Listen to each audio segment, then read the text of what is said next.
Dunia hiburan Korea emang penuh kejutan, tapi nggak ada yang nyangka sih kalau film Bogota City of Dolls ini bakal jadi salah satu kegagalan terbesar dalam karirnya Song Joong Ki. Padahal nama dia tuh udah gede dan punya pengaruh yang kuat dan selalu berhasil bikin film atau dramanya meledak. Tapi kenapa kok kali ini beda ya? Kenapa film ini tuh sepi penonton sampai bikin netizen tuh mikir ini semua akibat dari karma pernikahannya yang kandas bersama Song Hye Kyo? Kayak ada sesuatu yang ngerem karirnya gitu, bikin film yang harusnya punya potensi besar malah berakhir sendu tanpa sorotan. Orang-orang mulai menghubung-hubungkan kegagalannya sama kisah lama yang nggak pernah benar-benar mati. Perceraian mereka yang dulu heboh banget, emang ninggalin banyak tanda tanya. Dan sekarang pas film ini gagal, seolah semuanya itu mengarah ke satu kesimpulan, karma itu nyata. Tapi di samping masalah karma, emang bener film Bogota ini tuh jelek, makanya nggak dapat target penonton. Apa memang itu karma aja ya? Hai Searcher, selamat datang di channel Klik Source dan sekarang kita berada di segmen LMILS Movie Discussion.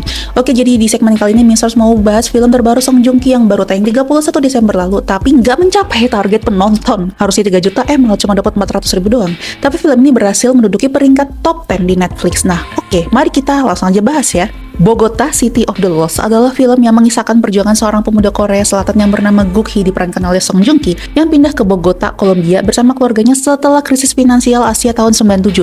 Film ini menawarkan pandangan mendalam tentang kehidupan imigran dan tantangan yang mereka hadapi dalam mencari kehidupan yang lebih baik di negara asing. Secara kualitas alur cerita, film ini memiliki premis yang kuat dengan latar belakang yang unik, yaitu kehidupan imigran Korea di Kolombia. Namun, meskipun ceritanya menarik, eksekusinya itu kerasa kurang mendalam. Beberapa kritikus menyebutkan bahwa film ini gagal memanfaatkan potensinya secara maksimal dan tidak mampu menggali lebih dalam ke dalam karakter dan situasi yang ada. Nah, secara visual, film itu sebetulnya tuh menampilkan color grading yang konsisten dengan nuansa yang ingin disampaikan. Penggunaan warna yang cenderung hangat dan kontras membantu menciptakan atmosfer yang sesuai dengan setting kota Bogota.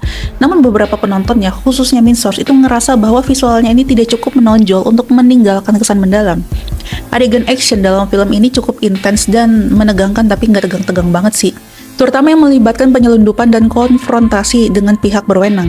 Namun beberapa kritikus merasa bahwa film ini gagal memanfaatkan potensinya secara maksimal dan gak mampu menggali lebih dalam ke karakter sesuai dengan situasi yang ada. Ya, teknik kamera dalam film ini tuh sebetulnya tuh kayak cukup standar dan gak terlalu mencolok ya. Pengambilan gambar juga dilakukan dengan baik, namun gak ada inovasi atau gaya visual yang membuatnya menonjol dibandingkan film lain dalam genre yang sama.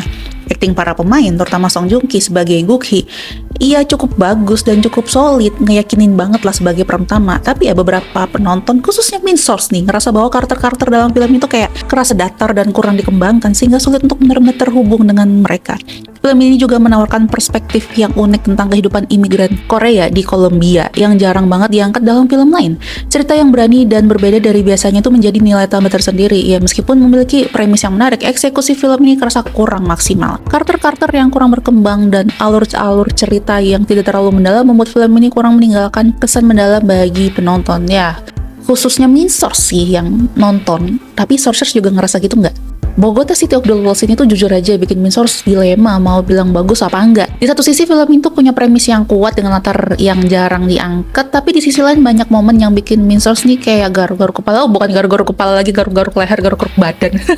Mungkin review kali ini tuh bakal agak subjektif banget, tapi ya balik lagi ke selera masing-masing ya. Kalau ada yang suka, sah-sah aja. Tapi buat Source ya memang ada beberapa hal yang beneran bikin film ini tuh susah banget buat dinikmatin. Dari awal, Source ini sebetulnya tuh cukup menikmati vibe yang dibangun, cerita tentang Guk Hee dan keluarganya yang jadi imigran ilegal kali ya. Ilegal nggak sih? Coba kalian komen di bawah ya. Nah, mereka ini cukup bikin penasaran, tapi langsung agak kurang serp pas adegan pertama yang ibunya kecopetan. Maksudnya ini kan Bogota, kota yang keras. Tapi cara si Guk Hee ngejar copetnya, kok dia malah lari-lari doang gitu pakai kaki. Source pikir minimal dia bisa nyolong motor buat ngejar atau nyolong mobil gitu, tapi ya udahlah gitu kan. Soalnya kalau misalnya realistis, nggak ada yang ngejar copet sambil lari-lari gitu kecuali superhero. Tapi kenyataannya apa? Abis udah lari-lari capek-capek, nggak kekejar kan, kesel banget gitu. Terus menuju agak-agak pertengahan nih ya, adegan yang bikin Source tuh makin mikir, ini orang kenapa gitu ya. Pas si Guk Hee nih, dia itu kan lagi ngebawa barang-barang selundupan celana dalam ya. Adegan itu tuh sebenarnya tuh bisa keren kalau misalnya eksekusinya lebih rapi. Nah, ketika dia tiba-tiba pergi gitu aja gitu, ketika ketahuan sama Bea Cu, kayak harusnya tuh makin dicurigain kan. Ngapain gitu dia lagi diperiksa, dia tuh bukannya menenangkan diri. Kalau misalnya dia tiba-tiba kabur, itu kan malah makin bikin dikejar, jadinya tuh nggak rapi gitu. Ini tuh bukan adegan action yang bikin deg-degan, tapi malah jadi kayak keputusan tuh yang hollow aja gitu. Udah gitu tiba-tiba dia bisa lepas dari penjara cuma gara-gara Tuat Park dateng Aduh, Minsource tuh agak kurang terima aja loh sama penyelesaian konfliknya semudah itu, sedangkan si Gohingnya dia melakukan hal seceroboh itu. Masalah besar lainnya itu ada di pacing alur ceritanya ya. Minsource sampai berkali-kali mikir loh, kok udah sampai sini aja. Film ini tuh punya transisi waktu yang terlalu mendadak, tiba-tiba aja ada tulisan beberapa tahun kemudian dan boom, Gohii udah berubah total. Masa transisi ini tuh yang bikin karakter utamanya tuh kayak kerasa kosong. Perubahan Gohii dari bocah imigran jadi bos besar tuh kayak kurang dikasih ruang buat berkembang, jadi tuh kayak kesannya tuh maksa banget sih. Plot twist di akhir juga nggak terlalu ngagetin sih, maksudnya kaget iya tapi nggak yang wow banget gitu. Ketika rahasia Tuan Park akhirnya terbongkar, Minsource malah ngerasa kayak gitu doang, kayak nggak ada build up yang benar-benar bikin penasaran, terus tiba-tiba dikasih twist yang kurang nendang. Ini tuh tipikal twist yang bukannya bikin puas tapi malah mikir, kenapa jadi gini ya, aduh kayak aneh banget.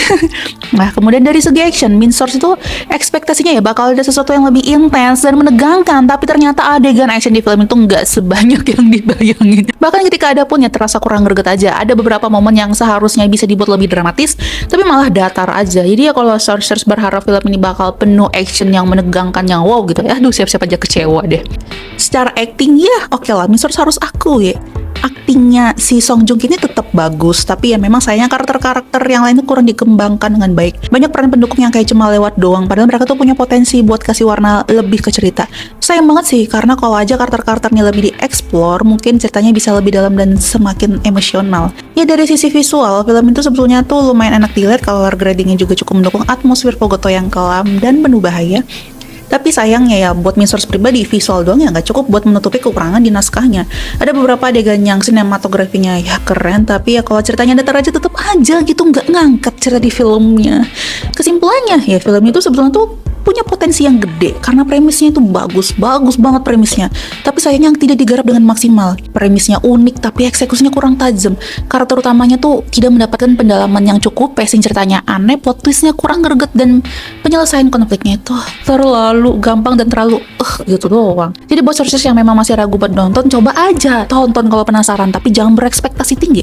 Kalau searchers adalah tipe yang suka film dengan pengembangan karakter yang kuat dan alurnya yang rapi, mungkin film ini bakal terasa nanggung. Nah untuk rating, Minsource mau kasih rating 6,5/10.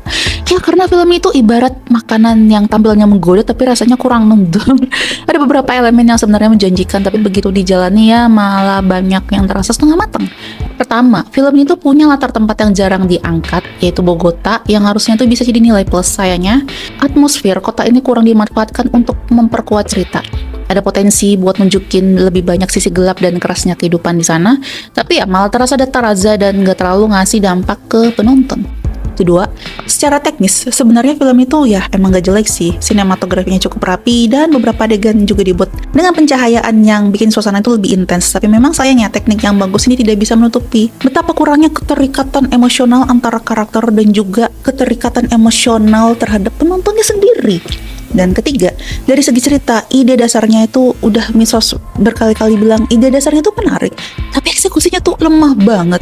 Harusnya ada lebih banyak momen yang bikin penonton nih, kita yang nonton ya, ngerasa ikut tenggelam dalam perjuangannya Gohii, tapi malah banyak kejadian yang terlalu instan atau gampang ditebak. Ini yang bikin Minsource tuh kurang bisa terhubung secara emosional sama filmnya dan juga karakternya. Terakhir, film itu tuh bukan yang buruk banget, tapi juga bukan yang bakal bikin kita yang nonton tuh terkesan lebih lama. Ada momen yang memang seru, ada adegan yang menarik, tapi kalau ditanya apakah film ini bakal diingat dalam waktu yang lama, kayaknya enggak deh. Makanya ya rating 6,5/10 udah cukup fair buat film ini. Terlepas dari masalah cocok logi karma mantan istri, film ini memang kurang memuaskan dari segi kualitas. Dari awal sampai akhir ada banyak bagian yang kerasa janggal, bikin kita tuh kayak susah bener-bener nikmatin ceritanya. Jadi kalaupun film ini gagal, ya harusnya nggak usah terlalu fokus buat ngait-ngaitin sama rumah tangga orang yang penuh drama itu ya. Eksekusi film sih tetap eksekusi film. Urusan pribadi ya tetap urusan pribadi. Lagi pula selama ini kan film-filmnya Song Joong Ki itu emang bagus-bagus. Bahkan beberapa diantaranya sukses besar. Kadang tuh ya fans atau netizen tuh terlalu sibuk mencari-cari korelasi yang sebenarnya nggak ada demi kepuasan pribadi melihat seseorang yang mendapatkan karma atas perbuatannya. Padahal kalau dilihat lebih objektif, ini tuh cuma soal perspektif aja. Ada yang ngerasa filmnya jelek karena emang kurang greget, ada juga yang sengaja bawa-bawa drama masa lalu biar makin dramatis. Ya kenyataannya, kalau film ini dieksekusi lebih rapi dan ceritanya lebih kuat, mungkin nggak bakal sepi penonton. Dan cocok lagi karma juga nggak bakal heboh kayak sekarang. Tapi gimana nih menurut kalian? Emang bener ya film ini tuh gagal karena kualitasnya, atau karena memang cocok logi karma yang keburu bikin orang tuh males nonton? Atau justru kalian punya pendapat lain yang udah nonton film ini? Jangan lupa kita diskusi aja ya di kolom komentar. Winsor tuh pengen banget kita bisa berbagi pendapat yang berbeda supaya bisa mendapatkan insight yang baru. Yuklah share pendapat kalian biar kita benar-benar bisa diskusi bareng-bareng. Jangan lupa subscribe channel Clicksource untuk menikmati konten-konten kami yang lainnya. Segmen Let's Movie Discussion akan selalu tayang setiap weekend, jadi jangan lupa klik lonceng supaya dapat notifikasi dan gak ketinggalan sama video-video kita. Follow juga sosial media kami supaya gak ketinggalan mendapatkan update berita dan juga konten fresh setiap harinya. See you!